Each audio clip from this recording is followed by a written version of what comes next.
La Maurienne est la vallée qui compte la plus grande concentration de cols mythiques au monde, et comme chaque année, il faut les déneiger afin de permettre aux milliers d'automobilistes, motards et cyclistes de gravir ces routes mythiques qui relient les différentes vallées des Alpes entre elles. Le col du Glandon, perché à 2000 mètres d'altitude, est dominé comme chaque année par une corniche de plus de 3 mètres de haut, qu'il faut miner pour ouvrir la route en toute sécurité. Une étape essentielle pour que les équipes du département puissent par la suite déneiger les derniers lacets de la route en toute sécurité.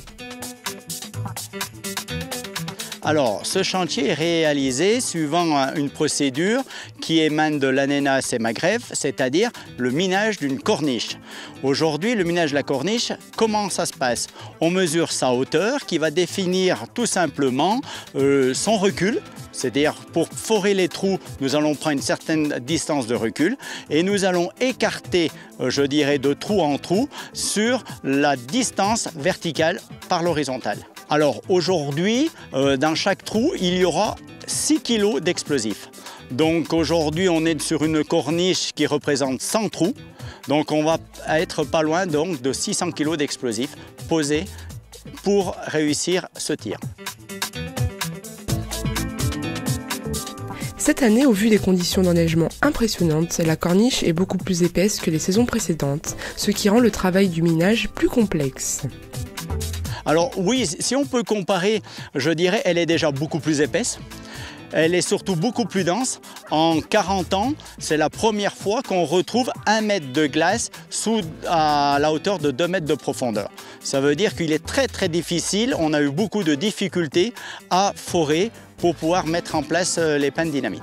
Nous faisons les trous par du battage, c'est-à-dire qu'on bat des tubes au sol pour essayer de faire une ouverture et pouvoir y glisser naturellement les pannes explosifs à l'intérieur. Donc la difficulté, c'est cette densité. Mais on ose espérer qu'à contrario, comme elle va être plutôt dense et dure, on aura une facilité pour la déclencher, car l'explosif a besoin de points durs pour pouvoir réagir.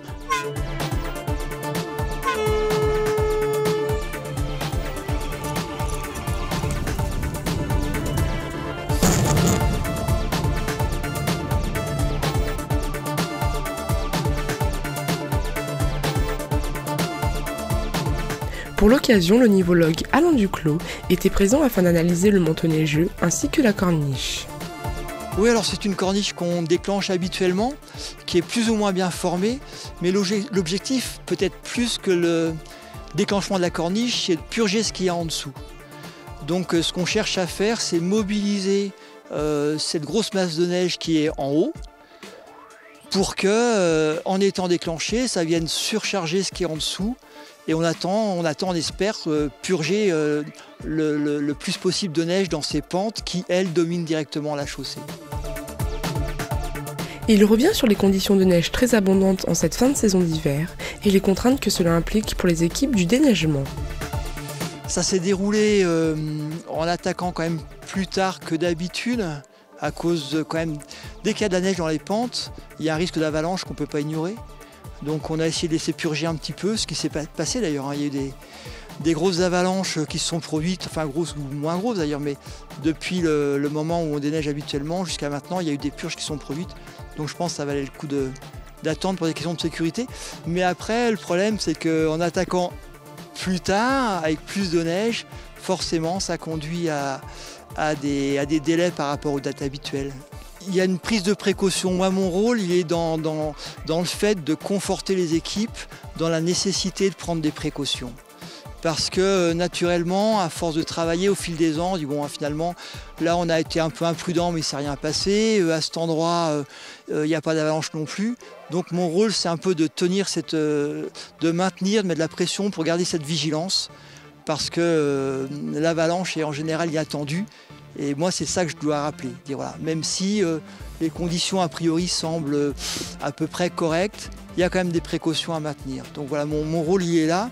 Et les maintenir dans un cadre raisonnable. C'est-à-dire, surtout pas empêcher les gens de travailler, surtout pas être trop péremptoire aussi. C'est-à-dire que ce que j'essaie d'entretenir, c'est de travailler en concertation et en confiance avec les gens qui sont sur le terrain et avec les décideurs du conseil départemental. C'est-à-dire que les précautions, les décisions, doivent être prises en équipe. C'est vraiment la stratégie que j'essaye d'instaurer. L'ouverture du col du Glandon est prévue début juin.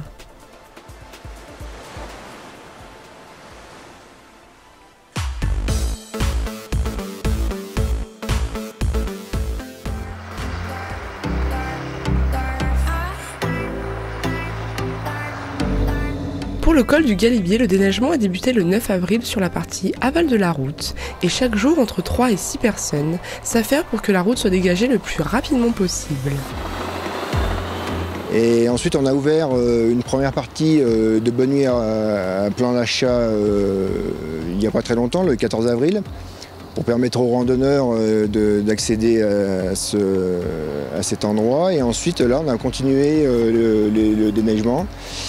Et là, on se trouve à 3 km du col à peu près, et où il y a quand même, les épaisseurs de neige sont relativement importantes par rapport à des années antérieures. Des hauteurs de neige impressionnantes cette année qui compliquent le travail des agents du département. Bonjour, alors effectivement cette année est une année exceptionnelle en termes d'enneigement. En quantité de neige, là on est sur le col du Galibier, après un repérage, on a estimé à peu près des hauteurs de 10 mètres de neige au plus haut, en cumulé. Le déneigement est en cours, il a débuté le 9 avril pour le col du Galibier. Au vu des quantités très importantes de neige cette année, le service des pistes de Valloire a mis à disposition une dameuse afin d'épauler les équipes du département. Alors il y a plusieurs techniques. Celle sur le col du Galibier, on a fait appel à une dameuse qui, elle, réduit l'épaisseur de neige par passe pour que notre engin de déneigement que vous voyez en arrière-plan puisse fraiser sur une hauteur de 1 mètre, 1 mètre 50. Et on a un autre matériel qui est également une fraise à neige mais équipée de chenilles qui, elle, peut monter sur ces murs de neige pour pouvoir procéder par passe. Des dameurs heureux de pouvoir encore profiter quelques semaines de leur machine et pressés d'ouvrir cette route mythique qui permettra à l'ensemble des habitants de Valloire d'être liés avec les Hautes-Alpes. Alors si vous voulez, l'hiver, nous, la neige, on la laisse sur les pistes. Que là, c'est un travail qui est différent, on l'enlève. Alors si vous voulez, oui, on fait, allez, on va dire 70% du travail. Et si vous voulez, eux, ils n'ont plus qu'à suivre. Moi, j'ouvre la route, je fais le tracé, je laisse environ 80 mètres de neige sur la route et ça facilite la chose pour eux. Oui, ça va être une satisfaction pour moi et pour les gens du village de Valloire, qui est à l'heure actuelle, entre guillemets, coupé du monde. Donc dès que le Galibier va être ouvert, il va y avoir du passage. Donc les hôtels vont attaquer à ouvrir, les restaurants, donc il va y avoir de la vie à Valloire. Non, du tout, non. Apparemment, ça fait 30 ans qu'il n'y a pas eu autant de neige. Donc c'est vrai que c'est plaisant à travailler là. Et plus on va monter, plus il y aura de neige. Donc c'est plaisant là. Ah oui, on est content, oui, parce qu'on passe des bonnes journées. C'est pas toujours facile. Comme aujourd'hui, il fait très beau. Il y a des jours où on est dans le brouillard et la journée est très longue, on est perdu. On cherche la route.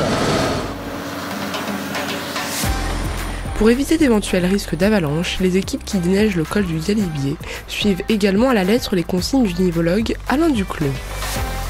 Alors concernant le col du Galibier, on a plusieurs zones à risque d'avalanche. La plus importante étant Roche-Olvera. La corniche de Roche-Olvera a été minée il y a à peu près un mois. On a pu constater une énorme quantité de neige puisque l'avalanche a atteint la route fermée, je précise. Et puis concernant notre façon de procéder, nous faisons appel à un nivologue qui travaille pour le compte du département, Alain Duclos, et qui nous donne des consignes qui sont essentiellement, quand on traverse des zones à risque, de travailler le matin. Il est contacté régulièrement, tous les jours, pour avoir des informations sur la neige. Le col du Galibier ouvrira au cours de la première quinzaine de juin.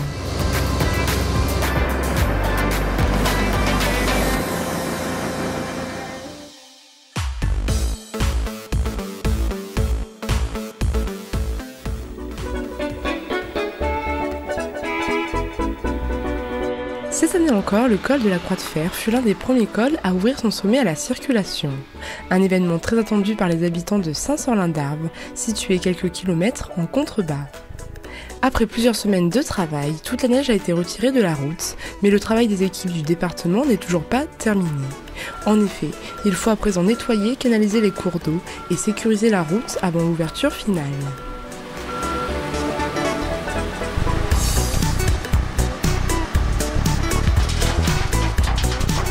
En ce moment, on est en train de finir, on finit l'ouverture du col de la Croix de Fer, donc on fait un peu les déblais, on enlève un peu les cailloux en accotement et on essaye de canaliser un peu les fils d'eau, essayer de les faire retourner dans les grilles parce que ça a tout débordé, c'est tout bouché. Pour maintenir en état la chaussée, il faut essayer d'éviter les fils d'eau sur la route, quoi. Voilà, faut compter 2 à 3 jours de boulot après l'ouverture, après le déneigement, quoi.